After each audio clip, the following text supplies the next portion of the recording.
Grand City is where millions of people call home. So when anyone or anything becomes a threat, it's my job to help. Sure, I've got my stories like any other hero. Saving the day, fighting the bad guy, but I've never had to be on a team. No one else is coming to rescue them. This is all on me.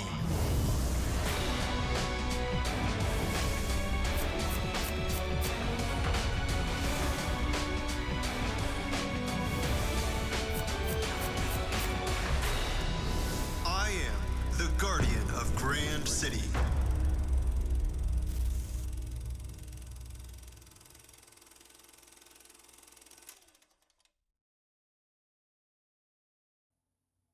Hey everybody, I'm CJ, and Marcia Lucas is apparently an interview subject for an upcoming J.W. Rensler book.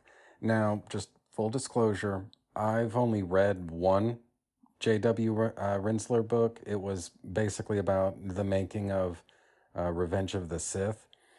And the thing about his books, when he makes them, is they are amazingly detailed. And honestly, they tend to put the lie to a lot of things that George Lucas would publicly say about the production of Star Wars films, at least during his tenure, that such and such had always been planned out and such was always part of his original script.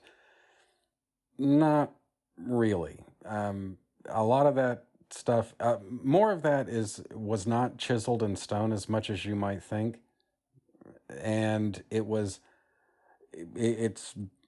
always an eye-opener when J.W. Rensler writes a book about Star Wars, and it looks like that tradition is going to continue, because for this upcoming book that he's working on, J.W. Rensler somehow managed to get in touch with Marcia Lucas. Now, all by itself, that's a pretty big coup, because Marcia Lucas, since the time of her divorce from George Lucas, she's pretty much kept to herself. She's stayed out of the industry. She hasn't really done very much that's super visible or super public or anything like that. She's really kept her head down.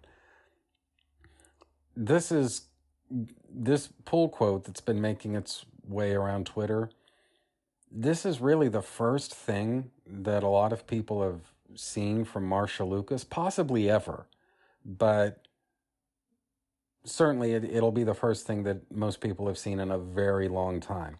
And just to kind of give you an idea of what her involvement with Star Wars ever was, she's not going to get story credit. Well, obviously she didn't get story credit, but she had a considerable amount of input on the storyline of the original trilogy, and you're hard-pressed to say that Marcia did this or Marcia did that, because everyone that has an agenda to say hasn't said. But where we know for sure her influence was felt was on the editing of the Star Wars films. All of George Lucas's early movies, as far as I know, going right on through to Return of the Jedi, those were all edited by Marcia Lucas. And then I think she also did some editing on at least the first Godfather movie. I mean, she's probably one of the most unsung editors and creative forces in Hollywood's entire history.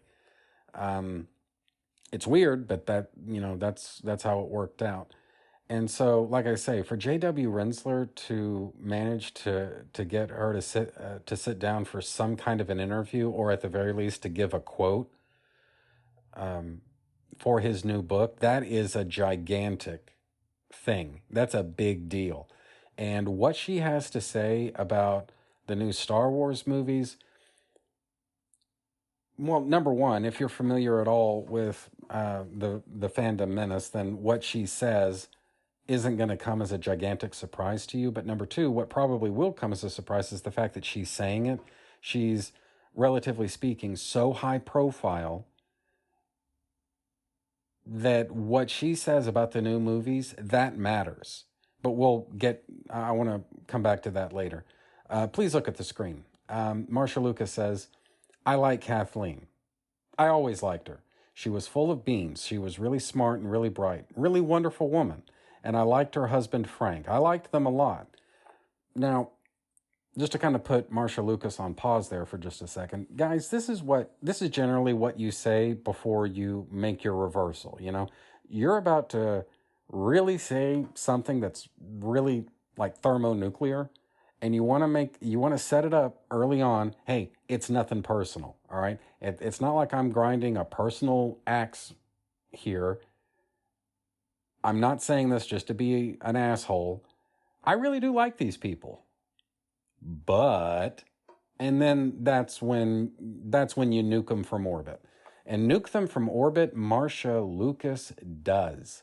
She says, now that she's running Lucasfilm, she meaning Kathleen Kennedy, now that she's running Lucasfilm and making movies, it seems to me that Kathy Kennedy and J.J. Abrams don't have a clue about Star Wars. They don't get it. And J.J. Abrams is writing these stories. When I saw that movie where they kill Han Solo, I was furious. I was furious when they killed Han Solo. Absolutely, positively, there was no rhyme or reason to it. I thought, you don't get the Jedi story. You don't get the magic of Star Wars. You're getting rid of Han Solo? And so, guys, like, just right there, you already know. Marcia Lucas and you definitely see things the exact same way. But more? Oh, yeah, there's more. And then, at the end of this last one, The Last Jedi, they have Luke disintegrate. They killed Han Solo. They killed Luke Skywalker. And they don't have Princess Leia anymore. And they're spitting out movies every year. And they think it's important to appeal to a woman's audience, so now their main character is this female who's supposed to have Jedi powers, but we don't know how she got Jedi powers or who she is. It sucks. The storylines are terrible. Just terrible. Awful. You can quote me. J.J. Abrams, Kathy Kennedy, talk to me. Guys, that is weapons grade. I mean, you want to talk about getting nuked from fucking orbit. Marcia Lucas pulled no punches. She just threw it all out there. And what basically the assumption that a lot of people seem to be making right now is this is probably the juiciest and most explosive quote in J.W. Rensler's arsenal.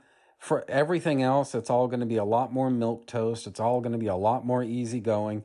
And you know what, guys? For all I know, that may even be true. All I know is that when Marcia Lucas says something like this publicly, people are going to listen. And it's interesting to think. George Lucas is probably legally prohibited from telling you what he really thinks about the new Star Wars movies. Same thing with the original cast members, well, the surviving original cast members, Harrison Ford and Mark Hamill. I don't think that they're going to be allowed to tell you what they really think. Same thing with Anthony Daniels. Just on and on and on and on.